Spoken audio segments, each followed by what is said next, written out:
Amazon has put in their small print that when you buy a game when you buy a movie digitally on Amazon Prime, you don't actually own that forever. You own it temporarily.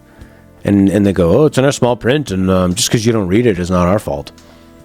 At any point, they reserve the right to take away the license if they want to move that into some other realm. Isn't that great? Talk about a way to drive up like Blu-ray sales, or is there going to be a format of media, video media, that is like vinyl records, where vinyl records are still popular and there doesn't seem to be anything better? Like, would laserdiscs, I would assume, don't have as much data or quality as a Blu-ray. So will Blu-rays be around for a long time? I don't know. But now I'm more likely to buy something physical that I like, that I would want to rewatch. Because sometimes it can be really hard to find something. Like, okay, Netflix grabbed the Norm Macdonald show off of YouTube, put it on Netflix. They gave him one season and then didn't renew it. So now there's only 3 episodes of his first season YouTube show that was available for free before, but now Netflix owns the rights to it.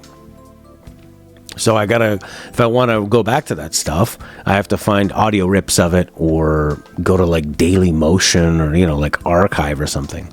So now for movies, if there was some like TV series that I would like to go back to, or a movie, and you don't want to have to be subscribed to everything, then what are you going to do, right? So I would maybe be likely to buy it if it was cheap. It seemed like before that stuff was more cost prohibitive. If you wanted to buy, like, say a show came out and it was 8 seasons long, if each season is going to be $30 or something, that's pretty pricey, right? So I guess but is it only cost effective? Is it only cheap if it's not selling well? Usually that's, in capitalism, when something is very, very cheap, it's because the business model didn't work and they're trying to clear them all out. iTunes used to do the same thing? Huh. Yeah, digital's huge. Digital is obviously like, and I love it for cheaper things. It's more that when I just find like buying a big brand new AAA game, I would much rather do it physically, because I can pay $90 and then I can give it back and get sometimes $50 back from EB Games, because they're going to resell it. I don't know how they make their money off that, but for them, they're highly incentivized by their parent company to sell used games. I've heard stories of people being lied to, and them trying to sell them a used copy and saying that the new ones were all sold out, and they weren't. But it's a little different with Blu-ray compared to vinyl, because I don't think Blu-ray doesn't have the appeal of vinyl where it's going to last forever. It could easily be replaced by the next, I don't know, what else would there be? Is there going to be an advancement on Blu-ray? I don't know. Digital's great for multiplayer games. I know I'm going to keep going back to. I love having Splatoon 2 digitally. I can hop into it. I don't have to go find I don't have to find the disc or something for it. And I'm going to keep it for a long time. And I'm going to keep going back to it. Fortnite or something. Rainbow Six. That kind of crap. Sometimes, like if you just want to hop into a game, if it says, oh, please insert disc, and you got to go look for it, you might just go like, well, whatever's on my hard drive, or whatever disc is in there, I might play. Yeah, it's going to be crystals. Sold by Light Warriors. Final Fantasy was right all along. So, I can't remember what I started talking about in this part. Amazon. I mean, big news. Amazon has found a way to be evil. Amazon is basically, they're a pretty good example of a terrifying thing with our society, where it's all about exploitation. Things on Amazon are very convenient, and they're only convenient because people are being exploited. The workers are being exploited. They don't have employee benefits. They, for the most part, like the lower level ones, the grunt work of putting everything together, They bid for shifts, like they're trying to buy tickets on Ticketmaster, and your food being delivered, Uber, all this stuff. This is all done where somebody is inconveniencing themselves, perhaps temporarily, but it's not a sustainable way of living. This isn't like the 50s and 60s where somebody could have a job, the family has a car, and they live happily ever after in a house. So, we're at this point now where we're going to convenience ourselves into peasantry again, going to be peasants again. And as much as I'll speak out about Amazon and what they're doing, I keep buying stuff off Amazon because I can get cheap Bluetooth headphones, and I have a huge selection. And if I don't like them, I can return them. I wrote a 3-star review for Bluetooth headphones that work semi-well, and they sent me an email almost immediately. Anchor, the guys that make the power batteries. And they said, hey, we noticed you had a problem with sound and or fit. We'll send you a replacement that will be better fitting and better sounding. Just give us your address. I don't even know what they're going to send me. I haven't even asked for anything. And all the reviews of the Anchor stuff is always starts off 2 stars, and then they go, well, I had some problems, but wow, I love Anchor. They're so great. They sent me new ones. 95% of Solace's games were digital. Not really. Prince, you think there's not a point to having a physical version of an online game too, since once the servers are down, it's gone. That's very true. And yeah, that's what it's about, Horky, is a live service game having a plan for the death. Why don't they let people run their own servers?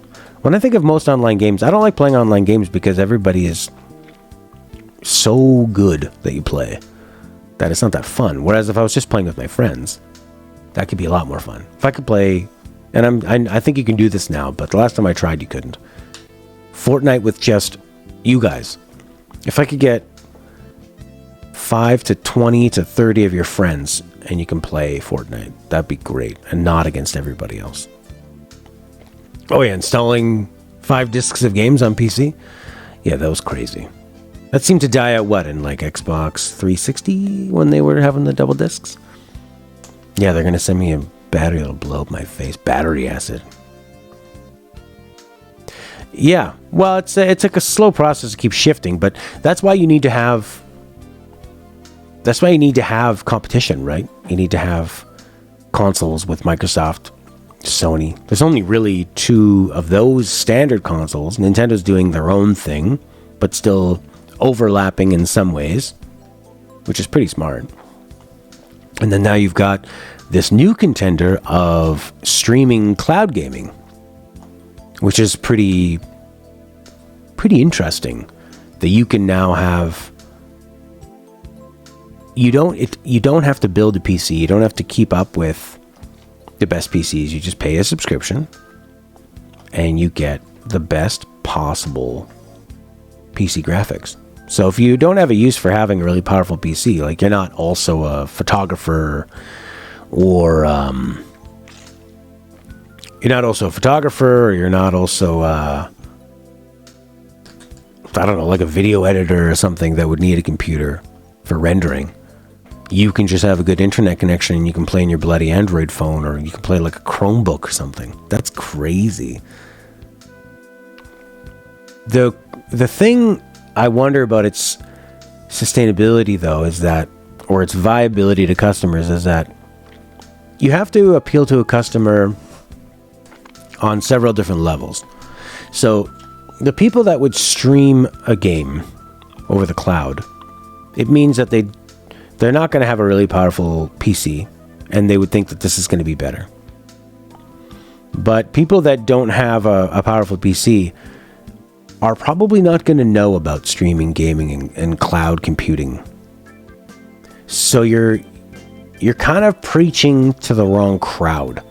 So the people that would know a lot about, that are going to be even aware of it, are probably going to have a pretty good computer or a console of some kind. I'm sure there's going to be, I don't know, maybe it's going to be take off really big in say, like India, China, and these different markets where people have great internet connection, but it's just too cost prohibitive to have a brand new graphics card. So actually, I could see that being huge. Definitely in those, what would you call those, like second world markets or something, or like half a first world or whatever. So it's probably pretty expensive to keep up with like the highest end computer. And mobile gaming is already so huge in Asian markets, just massive, right? That you just turn that. Now you're playing your Raid Shadow Legends on your mobile, but now you can also, I want to play Red Dead Redemption 2 with amazing settings. And I'm going to stream that in. And I just have to pay a subscription. What's a subscription? $10, $15 a month? $150 a year? $100 a year? Plus the games? So you're maybe paying $100 a year plus the games, as opposed to buying, say, a console that you'll keep for 5 years longer, 5 to 7 years, and is maybe $500-$600. So now you're paying, like, say, what's a console? $100 a year over 5 years, or subscribing to like a GeForce Now and paying $100 a year. Kind of the same. And if you're really smart with building computers, you could probably pay about $100 a year, give or take. And then some people are paying way more. Because the people that are into building computers, high-end ones, aren't, I would say they're generally more likely to buy a very expensive one. GeForce, you own the game, right? Yeah, you buy the game. Does GeForce let you... Because there's different ways you can do it. Inc. has tried a lot of them. So there's ones where you subscribe to their service and they provide the games and the platform. And then there's ones where you're using your Steam library and you're just subscribing to GeForce. I'm going to try it, actually. I think it's going to be cool.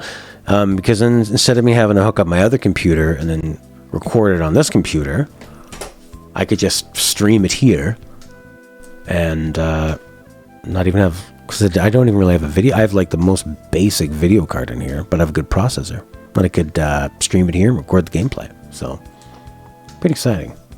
Pretty exciting stuff.